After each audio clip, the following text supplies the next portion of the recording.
Hey guys, Sam here, and in today's video I want to break down something for you guys that I've been asked about and also something that I've been considering myself. Is the Red Komodo actually worth the $6,000 price tag?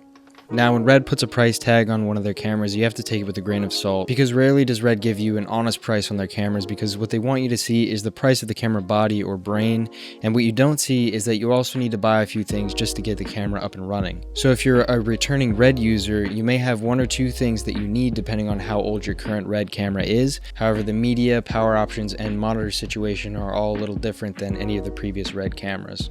So in this video, I'm going to break down everything that you need to get your Red Komodo up and running, and just all the basics that you're going to have to invest in if you want to actually have a useful camera at your disposal. And hopefully that'll give you a better idea of the actual price of this camera, including all the accessories that you need to get it up and running. So in an effort to expand their range to a more consumer, prosumer market, Red has now allowed the use of non-proprietary media in the Komodo. So this means that approved CFast 2.0 cards will be able to record on the Red Komodo, and this might save you a few bucks in getting started if you already have some CFast cards lying around that are actually approved media. And I'll also try to link some of the cards in the description that I like myself. So after you've got your media taken care of, you're going to need to figure out your power options. The camera natively accepts dual Canon BP9 series batteries, which are hot swappable for continuous shooting, and the runtime on these batteries is pretty good considering they aren't super large and don't add that much weight to the camera. So with two BP955 batteries, you can get about 3 hours of runtime, and the size of this battery I'd say is ideal on your camera. It's not going to add too much weight, and it's also not going to get in the way of what you need to be doing in the back of your camera. I'll put a link to where you can buy them in the description. So that's one of your power options, and that's the one that Red intended, because those are the types of batteries that are made to run on the Komodo natively. So you could also go the route of purchasing a D-Tap to Komodo power cable, which is a very affordable option, especially if you already have V-mount batteries with a D-Tap output on them. However, you're going to need to figure out a solution of where to mount your V-mount battery when you're shooting, because just buying a power cable isn't going to give you any mounting options. So you could either mount your V-mount battery to a tripod or a gimbal, or if you're shooting handheld, you're going to need to figure out a way to rig it onto the camera.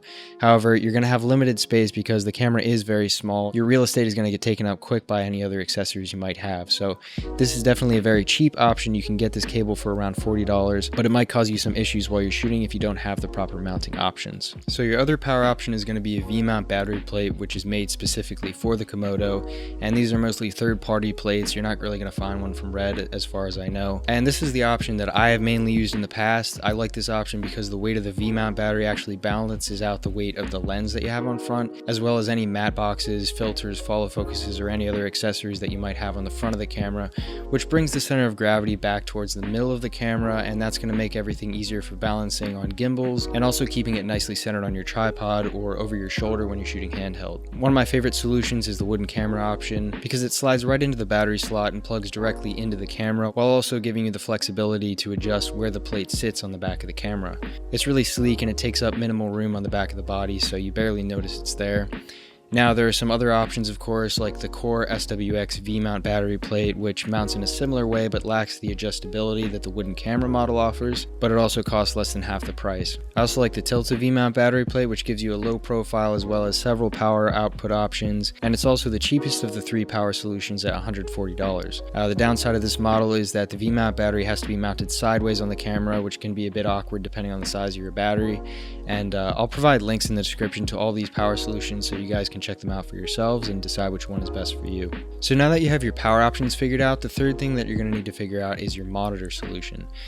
Red has a free app that you can download on pretty much any device and wirelessly monitor your camera, change your settings, and also view a live image feed. This works pretty well for the most part, and if you have an iPad or a decent sized tablet, you can get away with this system.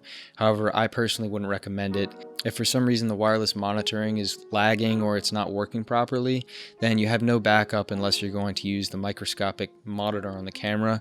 And also, a problem that I have with the app is that it doesn't seem to transmit the focus peaking, nor could I find a focus peaking feature in the app menus. So if I just missed it, let me know in the comments, but I couldn't seem to find any sort of solution to this problem. So you're not going to have access to some of the tools that you would typically like to see on a monitoring system. And that being said, I ended up using this system for my film Gemini, and we were able to get through it. However, it wasn't ideal. and we ran into some problems. But if you want this camera for as cheap as possible, you can function without the external monitor if you have another device that can connect to the Komodo's Wi-Fi. But I would personally recommend purchasing a monitor if you can afford it, which I'm going to get into now. So if you do want to go the route of purchasing a monitor, what you do have to keep in mind with the Komodo is that unlike most other Red cameras and almost any other camera in this price range, it doesn't have an HDMI output. It's kind of a disappointing aspect of the camera for me because I don't use any SDI monitoring systems and I only have an HDMI wireless monitoring system. That doesn't work with the Komodo, unfortunately. But fortunately, there is a good solution for monitoring this camera, and it's called the Cine C7S, which I'm actually using to film this video. It's also known as the FeelWorld LUT 7S. It's the same exact monitor, it's just branded differently. So this is actually a really nice monitor, and it's extremely bright. It comes in at about 2200 nits, so you're never going to have trouble seeing the screen even in broad daylight, which is very nice. The brightness is adjustable, and it has most of the features you'd expect to see from a monitor, like focus peaking, histogram, and zebras and all that. But the main thing about this monitor is that it has both SDI and HDMI input and output. So what this means is that if you have a wireless monitoring system, you're able to feed the Komodo's SDI picture into your monitor and out through the SDI feed as well to your wireless monitoring system for viewing elsewhere. So it's a loop system, and you can actually use multiple monitors at one time, which is really nice. Now, unfortunately for me, my Paralinx monitoring system is HDMI, so I don't believe you can input SDI picture and output HDMI picture from the monitor because they're two different systems, but I haven't actually tested it, so if any of you guys know for sure, go ahead and leave a comment just so that it's cleared up for everybody else. So for the price of $370, you're not going to find anything else with the capabilities of this monitor, not to mention the fact that it has both SDI and HDMI inputs and outputs, essentially making it one of the only monitors in this price range that's compatible with the Red Komodo, especially one this size because it's a 7-inch monitor. So it's going to be a great solution for Komodo users, and it's going to keep the cost of the Komodo overall pretty low.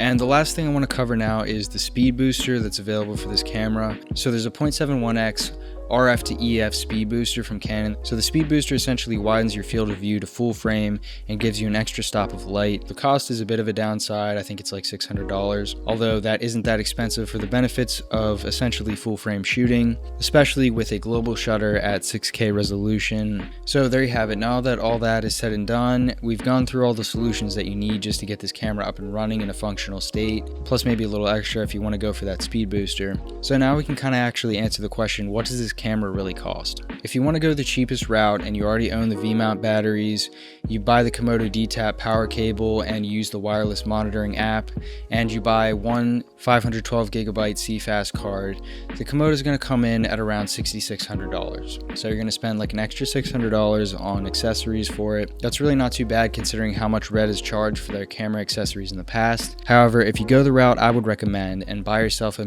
V-mount battery plate, the Cine monitor, and even just buying one of the 512 gigabyte CFast cards, you're going to be coming in at around $7,000. So realistically, you could be looking at around $7,500 to $8,000 if you're going to buy more media, more batteries, and all that stuff. So the ultimate question, is the Red Komodo worth the price? If you're looking to build an ecosystem around this camera and you want the image quality of a Red camera with the global shutter, a decent dynamic range. Now, Red has advertised 16 plus stops of dynamic range. However, other tests have shown more like 12 or so usable stops, and there seems to be some controversy over it. But anyway, it doesn't seem to have anything special in terms of frame rates, though the body is incredibly small and light, so it certainly has its ups and downs. But if you want the Red look, then the camera can definitely be worth it. It does produce beautiful images, and you're getting a global shutter with a lot of dynamic range. And if you look at the V-mount batteries, media, and monitor as an investment that you're going to be able to use with future cameras and future pieces of gear, the price really isn't that bad, all things considered. So overall, I would say that if you're looking to get into shooting with Red cameras, the Komodo is probably going to give you the best bang for your buck. Now, I've linked all the products I talked about in this video in the description, so if you guys are looking to build out your Komodo starter kit, be sure to to use those links to purchase your stuff, as I'll get a kickback, which helps me to make better videos for you guys down the road. I'd really appreciate your support in that way, and I'd love to hear your guys' own opinions about the Komodo in the comments. So is the Komodo worth the price? Are there better accessories that I didn't cover in this video? If you guys have any ideas or anything like that, go ahead and throw them in the comments. I love to hear the discussion, and I love to see you guys discussing things as well. So that's about it for this video, and as always, thank you for watching. Don't forget to like and subscribe, and I hope you guys have a good one.